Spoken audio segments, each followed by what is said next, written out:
was no question about it. I felt like they had a rule. They have a rule in their, obviously in their philosophy that you must shoot it after 2 or 3 passes because nobody can get that many shots off that quickly.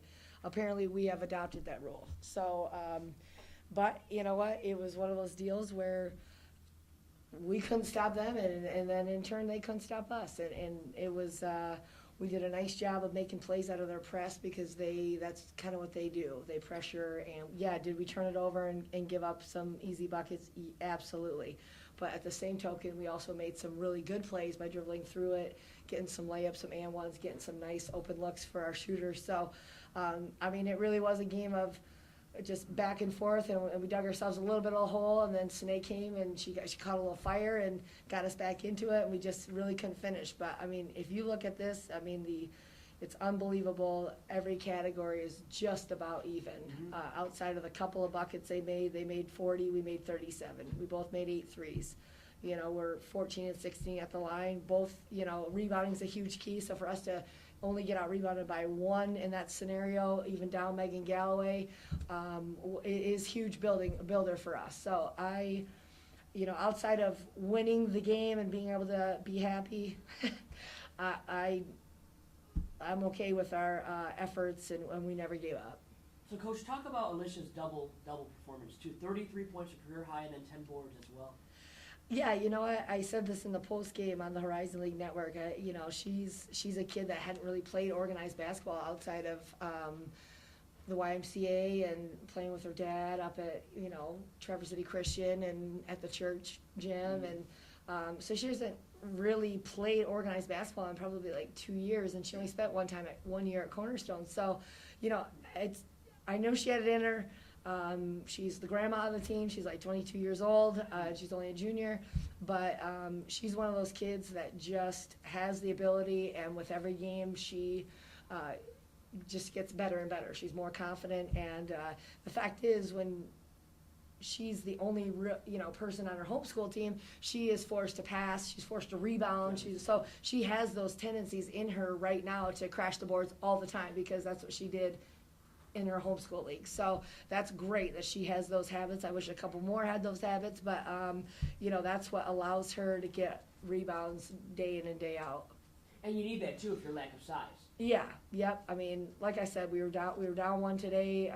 Minnie just came back and got cleared from her concussion. So, you know, we had some extra bodies out there, but you know what? For this group right here, to not get out, to only get out rebounded by 1, that was great. Now, how about Sine? Can't forget about her too. She went off big time and was very streaky. Had a bunch of 3-pointers in a row. And talk about her performance too. Yeah, Sine, she's really is incredible, and she's got the ability to take over a game instantaneously. Sometimes she, you know, sometimes she gets frustrated, and that can affect her, you know, mentally a little bit. And sometimes we just have to say, hey, you know what, you need to regroup, get yourself back. And I mean, she's so dangerous coming off those screens and just in the open floor. So come on in, you're all right. You're okay. So yeah, she when she gets going, she's outstanding, and like I said, she draws so much attention that it opens it up for other people as well. So Alicia, Coach called you the grandma of the team, by the way. Well, I was You are the oldest. I am. I What do you know. feel about that and about your performance today? A double-double, 33 points, a career high, and then 10 boards too. Talk about that a little bit. I didn't know that until just now. So I mean, just do whatever you can to get the win, and when you don't get the win, it doesn't seem that important, honestly. I'd just rather win. But how about the leakage in the roof too? Dealing with that and the game like it did, a little bit different, right? Yeah, I've never experienced that before, but you know, part of the game, things happen. Alicia, talk about your game. I think last year, I know Coach had said, she's a shooter, she's a big-time shooter. Yeah. I think when people think shooting, they just think 3-pointers. She's a long-range shooter. But this year, especially today, you really developed a game to get inside, you know, and stop and take a jump shot, and then, you know, and then as well as, you know, bang inside and get an offensive rebound, put it back up. So is your game developing, or has that been your game your whole life? High school, I was more of a slasher driver, get the and one. I like to get to the free throw line, and then I guess when I transferred from Cornerstone, that's what they needed, so I kind of developed more into a 3-point shooter there. And then that was kind of what I was doing. And then, but I really liked getting to the basket. And, I mean, I like doing it all, but, you know, I like to get those fouls and get into the free throw line. So. And then knowing the lack of size that you have, too, in the front court, that probably Yeah. is a reason why you want to crash the boards, too, right? And that you do like you did today with 10 boards.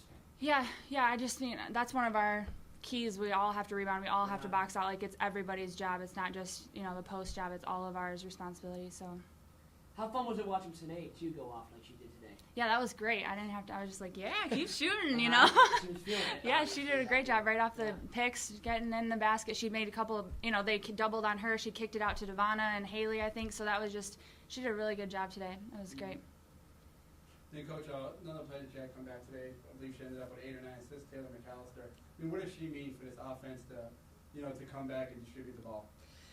Yeah, we needed another ball handler out there, and she's able to, like I said, she was able to squirt right through those traps that Eastern just makes a living on with other people. I mean, Michigan turned it over 21 times, and certainly that was the biggest thing on the board today was, I mean, we absolutely got to take care of it. It was need 3 people to pass to. You got to come to the ball, no loose passes, no meatballs hanging up in the, you know, cross court. I mean, so for her to be able to dribble through those traps, and then that just opens it up for everybody else. So they kind of had to back off a little bit, but I know I looked at her stat line, and you know she was, I won't say she's real close, but I mean almost a triple double, to be honest. Like an assist away, 9 assists, 8 points, 8 rebounds. So for someone who her size, that's like, she claims she's like 5'4", but she's probably around 5'3".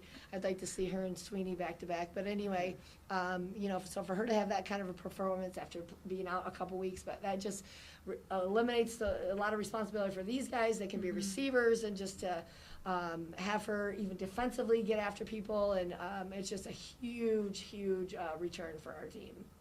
And Coach, one last question. Obviously, this is Alumni Day. A lot of the former alums came back here. I mean, how good is it to have Alumni Day and see some of the players, maybe some of the players you played with, you know, that come back here and see this team today?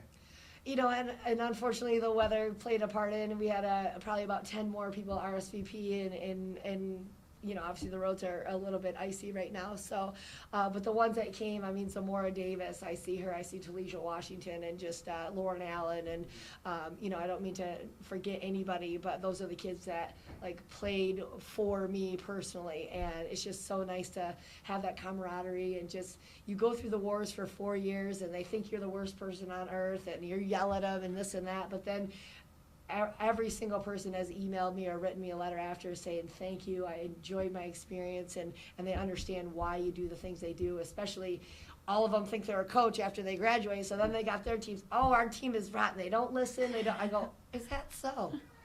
Interesting.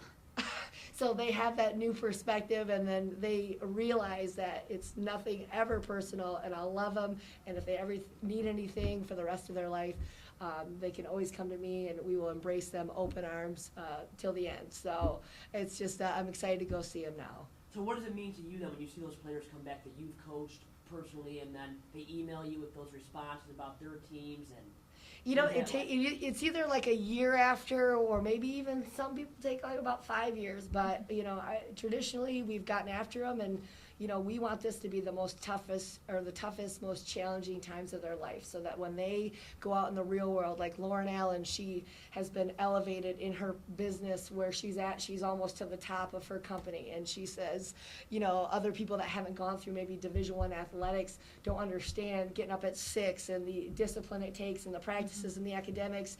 And she's a rock star now wherever she's at, and she talks about other people trying to cut corners and being lazy and not as invested, and she's like, this is easy compared to what I went through for 40 years. So that's the goal. That's the ultimate goal. You want to send them on their way ready to be successful in the real world, and it's so rewarding for me to see when that happens.